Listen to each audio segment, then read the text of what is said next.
Break के बाद रुक करेंगे महाराष्ट्र बुलेटिन की ओर, जिसमें बात करेंगे भंडारा की, जहां महाराष्ट्र विधान परिषद में डॉक्टर परिणय फुके द्वारा समग्र विकास पर गहन विचार विमर्श किया गया। देखिए ये रिपोर्ट।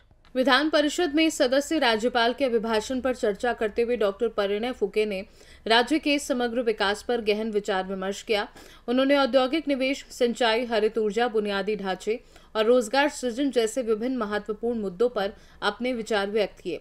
डॉक्टर फुके ने कहा कि महाराष्ट्र के स्विट्जरलैंड के दावोस में विश्व आर्थिक मंच पर 15.72 लाख करोड़ रुपए के निवेश के समझौतों पर हस्ताक्षर किए हैं, जिससे 1.5 लाख से अधिक रोजगार के अवसर उपलब्ध होंगे। महाराष्ट्र एशिया के सबसे बड़े निवेश गंतव्य के रूप में उभर रहा है तथा औद्योगिक क्षेत्र को बढ़ावा मिल रहा है। धन्यवाद सभापती महोदय। माननीय राज्यपालांच्या अभिभाषणावर चर्चा करण्याकरता किंवा त्यांचं अभिनंदन करण्याकरता मला आपण संधी दिली, त्याबद्दल मी आपला आभार मानतो। राज्यपालांच्या अभिभाषणामध्ये राज्यपालांनी निश्चितच या राज्यातील आणि भविष्यातील विकासाविषयी बाबी अनेक आपल्या अभिभाषणात स्पष्ट केलेल्या आहे। राज्याचा विकास हा सातत्याने होतच असतो, पण यामध्ये अधिक वेगाने नेण्याकरता ही राज्य सरकार कटिबद्ध आहे। राज्यपालाने जो अभिभाषण केलेला आहे हा पुढील 5 वर्षाचा रोडमॅप, या सरकारचा रोडमॅप राज्यपालांनी दाखवलेला आहे। सन 2014 ते 2019 पर्यंत महाराष्ट्रामध्ये महायुतीची सरकार होती। माननीय फडणवीस साहेबांच्या नेतृत्वात त्या सरकारने काम केलं आणि सातत्याने माननीय देवेंद्रजी फडणवीस यांनी महाराष्ट्राच्या राजकारणातील एक दूरदृष्टीच्या ध्येयवादी आणि अभ्यासू नेता अशी त्यांची ख्याती आहे। त्यांच्या निर्णायक नेतृत्वामुळे महाराष्ट्राने वेगाने विकासाच्या दिशेने वाटचाल केली। मुख्यमंत्री असताना त्यांनी मुंबई मेट्रो असणार, जलयुक्त शिवार असणार किंवा इन्फ्रास्ट्रक्चरचे अनेक प्रकल्प असणार, त्यात मोठ्या प्रमाणात निधी दिली, ते कामं पूर्णत्वास नेले आणि भारी योगदान त्या माध्यमातून या महाराष्ट्र राज्याला दिलेलं आहे। त्यांच्या प्रामाणिक व पारदर्शक प्रशासनामुळे महाराष्ट्राच्या प्रगतीसाठी मोलाचं ठरलेलं आहे। त्यानंतर मागील 2-2.5 वर्षापासून 2022 ते 2024 माननीय एकनाथ शिंदेजींच्या नेतृत्वात या महाराष्ट्राच्या महायुती सरकारने काम केलं। एकनाथ शिंदे साहेब सर्वसामान्य शिवसैनिक ते महाराष्ट्राचे मुख्यमंत्री असा त्यांचा संघर्षमय आणि प्रेरणादायी प्रवास आहे। जनतेशी थेट संवाद आणि लोकयुक्त धोरण यामुळे ते लोकप्रिय झाले। राज्याच्या विकासासाठी ते अहोरात्र झटत आहे। त्यांच्या नेतृत्वात महाराष्ट्र अधिक सक्षम आणि समृद्ध झालेला आहे आणि त्यांच्या सगळ्या या धोरणांमुळे निश्चितच या दोन्ही नेत्यांच्या आणि अजितदादा पवार ज्यांच्या हातात आज आणि मागच्याही सरकारमध्ये या राज्याच्या तिजोरीची चावी होती आणि त्यांचं कणखर प्रशासक म्हणून त्यांची ओळख आहे।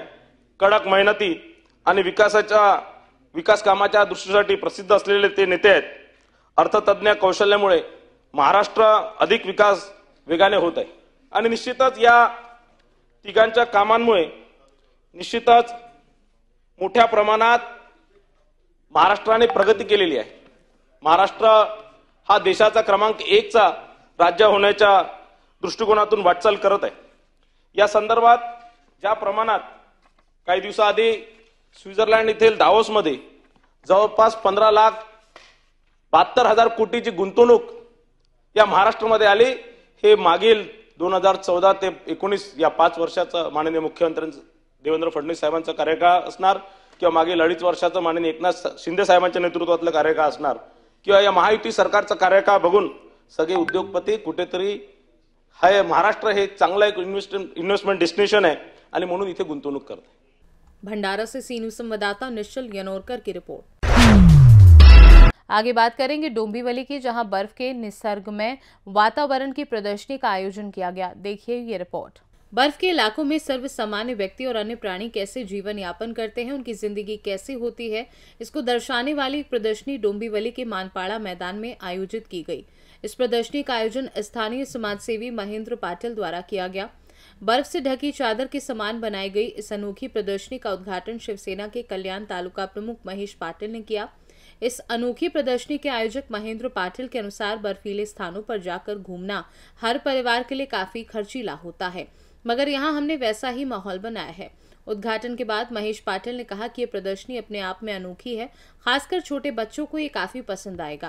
खरोखरच धर्मराज फाउंडेशनच्या माध्यमातून आमचे मित्र महेंद्रजी दादा पाटील गेल्या वर्षी त्यांनी एक असा उपक्रम केला की सर्वांना सर्वसामान्यांना समुद्राच्या खाली आपल्याला जाऊन बघता येत नाही, जाऊ शकत नाही, खर्चिक आहे, ते तसं त्यांनी एक समुद्र असं आम्हाला दाखवून दिला। आणि यावर्षी त्यांनी वेगळीच थीम म्हणजे इतकं खर्चिक त्या ठिकाणी एवढ्या लांबवर जाणं, हिमालयात जाऊन ते बघणं एवढं सोपं नसतं। म्हणजे सर्वसामान्याला ती गोष्ट त्याचा अनुभव घेता यावा यासाठी त्यांनी हे संकल्प करतात आणि ते खरोखरच ते पूर्णत्वास नेतात। येत्या 10 तारखेपर्यंत आपल्याला 10 एप्रिलपर्यंत हा महोत्सव इथे सुरू राहणार आहे। मी सर्वांना विनंती करतो की खरोखरच या महोत्सवाचा सर्वांनी येऊन लहानांपासून तर मोठ्यांपर्यंत सर्वांनी आनंद घ्यावा ही विनंती। खरं पाहिलं तर निश्चितच मंडळींना विनंती करतो की जर लहान मुलांना जर शाळेतल्या विद्यार्थ्यांना जर हा पालिकेतील ज्या ग्रामीण भागात शाळा आहेत ते सर्वसामान्य विद्यार्थी आहेत की त्यांना सहज तिकीटही काढता येत नाही आहे, त्यांना जर त्यांनी आम्ही त्यांना विनंती करू की त्या मुलांसाठी तुम्ही एक सोय म्हणून त्या विद्यार्थ्यांना फ्री म्हणून जर पासेस त्यांच्यापर्यंत पोहोचवलात तर जेणेकरून ते त्याचा आनंद नक्कीच घेतील। उद्देश हेच आहे की इथल्या लोकांना ज्या गोष्टी म्हणजे बघता येत नाही, खर्चिक आहेत, तर ह्या कल्याण डोंबिवली परिसरात आपण आणून ते लोकांना त्या गोष्टीचा आनंद घेता यावा हेच आपली संकल्पना आहे।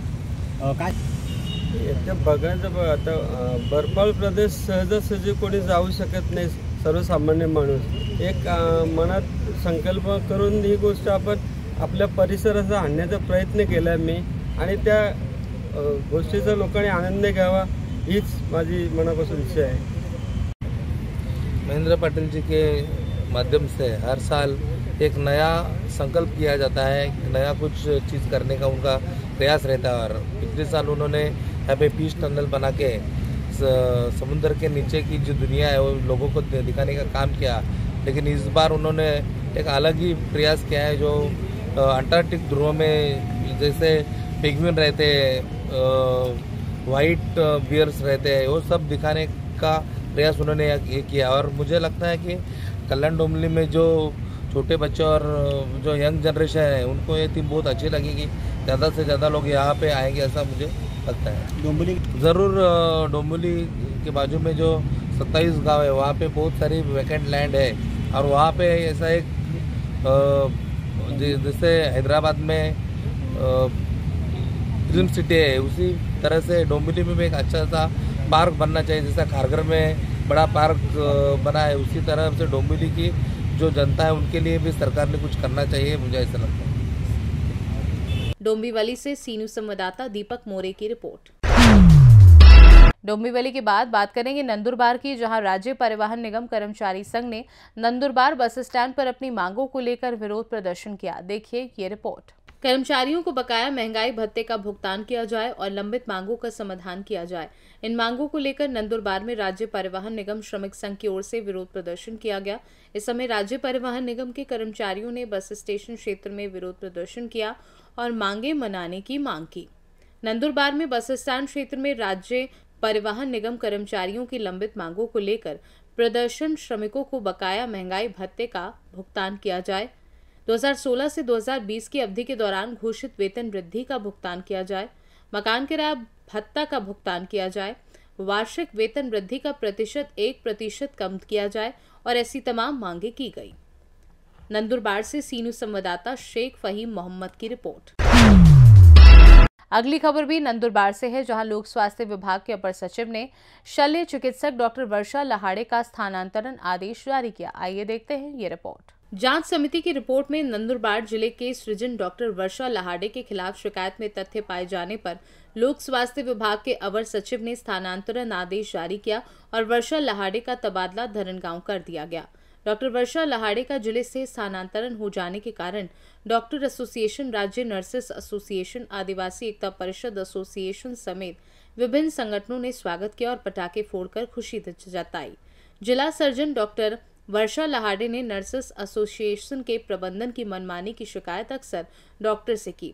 एसोसिएशन, आदिवासी एकता परिषद, विभिन्न संगठन समय समय पर नंदुरबार कलेक्टर, स्वास्थ्य निदेशक, मुंबई मंत्रालय से पत्र व्यवहार करते रहे, लेकिन जिला सर्जन डॉक्टर वर्षा लहाड़े के तबादले की कोई चिंता नहीं होने पर आदिवासी संगठन के पदाधिकारियों ने अनिश्चितकालीन आमरण अनशन शुरू कर दिया था।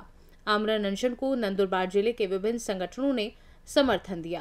डॉक्टर वर्षा लहाड़े सिव्हिल सर्जन मॅडम यांच्या विरोधामध्ये आम्ही जे आंदोलन केलं आहे त्या आंदोलनाबद्दल असं म्हणणार आहे की आज आमचं जी महाराष्ट्र राज्य परिचारिका संघटना शाखा लातूर उपशाखा नंदुरबार सगळे नर्सेस सगळे आरोग्य कर्मचारी डॉक्टर कर्मचारी यांनी आम्ही त्यांच्या विरोधामध्ये सत्तेसाठी लढा घेतलेला होता की आमच्यावर अन्याय झालेला आहे त्याचं आम्ही आंदोलनामार्फत आम्ही यश मिळवलं आहे आणि शासन प्रशासनाने आम्हाला जे काही अन्यायाविरुद्ध न्याय दिलेला आहे त्याबद्दल आज आम्ही खूप आनंदी आहे खुशी आहे आणि आम्ही आमची आरोग्य सेवा नंदुरबार जिल्हा हा अत्यंत आदिवासी मागासलेला जिल्हा आहे अत्यंत गरीब रुग्ण येतात आणि आमच्या नर्सेस माझ्या नर्सेस ह्या अहोरात्र सेवा देतात चांगली सेवा देतात आदिवासी लोकांसोबत बोलता येत नाही त्या भाषेमध्ये बोलायचा प्रयत्न करतात चांगली सेवा देतात आणि नर्सेसच्या अडीअडचणी होत्या ज्यामध्ये GPF काढण्यासाठी पैसे घेत होते आदिवासी पत्ता लावायला पैसे घेत होते नंतर इन्क्रीमेंट वाढवण्यासाठी पैसे घेत होते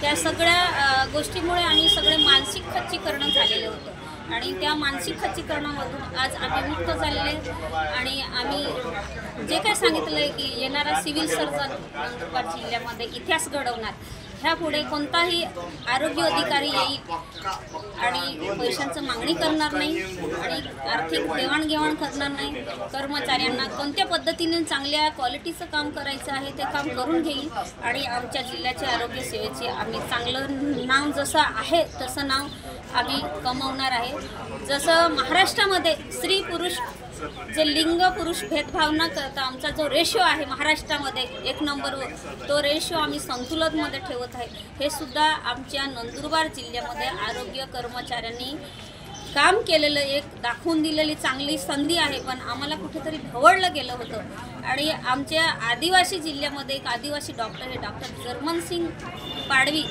त्यांनी पुरुष शस्त्रक्रिया 10,000च्या वर केलेल्या आहे अशी चांगली सेवा देत आहे देणार आहे तरीसुद्धा वर्षा लहाड़े मॅडमनी आम्हाला असं बी सांगण्यात आलं की कर्मचाऱ्यांना आम्ही कामं सांगतो म्हणून आमच्या विरोधामध्ये ते तक्रार करते पण तशी तक्रार नव्हती आम्ही जसं रुग्ण सेवा देतो समाधानकारक चांगली सेवा देतो तसे आमचे नर्सेस डॉक्टर सगळं क्लास 4 कर्मचाऱ्यांचे सर्व्हिस बुक सर्व सोयी सुविधा 5 तारखेच्या आत पगार निघायला पाहिजे कोणत्याही कर्मचाऱ्यावर अन्याय व्हायला नको माझ्या कोणत्याही सिस्टरवर जर अन्याय करेल तर आमची संघटना काय आहे ते आम्ही एक ताकदीने आम्ही दाखवून दिलं यापुढे आमची ताकद आमची युनियन अशीच राहणार आहे हमारी युनियन हमारी ताकद जय भीम जय महाराष्ट्र नंदुरबार से सी न्यूज़ संवाददाता शेख फहीम मोहम्मद की रिपोर्ट। बुलेटिन के अंत में बात करेंगे नंदुरबार की, जहां जिला पुलिस अधीक्षक श्रवण दत्त ने आपत्तिजनक पोस्ट करने वालों के खिलाफ तत्काल कार्यवाही करने के निर्देश दिए। देखिए ये रिपोर्ट। किसी को कोई भी आपत्तिजनक पोस्ट नहीं करनी चाहिए, अन्यथा तत्काल कार्यवाही कर गिरफ्तारी की जाएगी। नंदुरबार जिला पुलिस अधीक्षक श्रवण दत्त ने उक्त बातें कही, सुनिए। आपले मार्फतीने सर्व नागरिकांना आवाहन करू इच्छितो की कोणी अशा प्रकारची आक्षेपार्ह पोस्ट सोशल मीडियावर व्हायरल करू नये ज्याच्यामुळे दोन समुदायामध्ये तेढ निर्माण होईल। जे कोणी अशा प्रकारची पोस्ट करणार त्यांच्यावर तात्काळ सक्त आणि स्ट्रिक्ट लीगल ॲक्शन घेण्यात येईल आणि त्यांची अटकसुद्धा करण्यात येईल याची सर्वांनी नोंद घ्यायची आहे। सर्व पेरेंट्स आणि गार्डियन्स यांना माझी विनंती आहे, आपले जे पाल्य आहे त्यांना आपले जे चिल्ड्रन आहे ते सोशल मीडियावर कशा प्रकारचे कंटेंट फॉलो करताय आणि कशा पद्धतीची पोस्ट करताय यावर लक्ष ठेवणे आणि त्यांना समज देणे की कुठल्याही प्रकारची अशी आक्षेपार्ह पोस्ट करू नये। सर्व नागरिकांना आवाहन आहे, कुठल्याही प्रकारची अशी आक्षेपार्ह पोस्ट आपल्याला आढळून आल्यास तात्काळ पोलीस कंट्रोल रूम व डायल 112 वर रिपोर्ट करा, जेणेकरून त्याच्यामध्ये पोलिसांकडून तात्काळ कारवाई करण्यात येईल आणि त्याच्यामध्ये योग्य कायदेशीर कारवाई करण्यात येईल।